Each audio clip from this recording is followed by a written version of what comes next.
मुत्तहिदा कौमी मूवमेंट ने supreme court से कराची में ट्रैफिक हादसा पर अज खुद नोटिस लेने की अपील कर दी। MQM पाकिस्तान के सिंध असम्बली में डिप्टी पार्लिमानी लीडर ताहा अहमद खान ने चीफ जस्टिस ऑफ पाकिस्तान को खत लिख दिया। मजीद जानेंगे डॉन न्यूज़ के नुमाइंदे इमरान आहद खान से। इमरान, बताएगा क्या कहा गया इस खत में?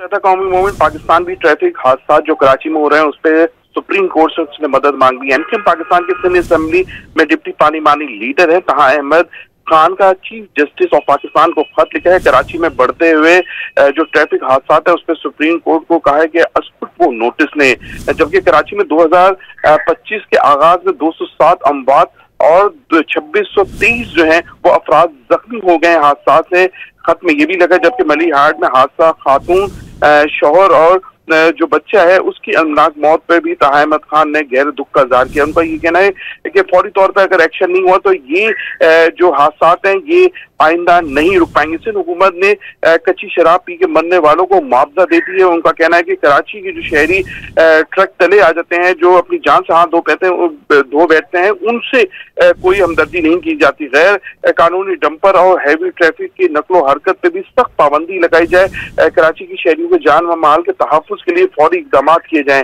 ट्रैफिक कवानीन की खिलाफ वर्जी और मुजरिमाना गफलत पे सख्त कानूनी कार्रवाई का भी मुतालबा किया और उनका ये भी कहना है कि अगर फौरी तौर पर एक्शन नहीं होता है तो ये हादसा जो है वो बढ़ते जाएंगे। जी, बहुत शुक्रिया इमरान आहद खान इन तफसीलात के लिए।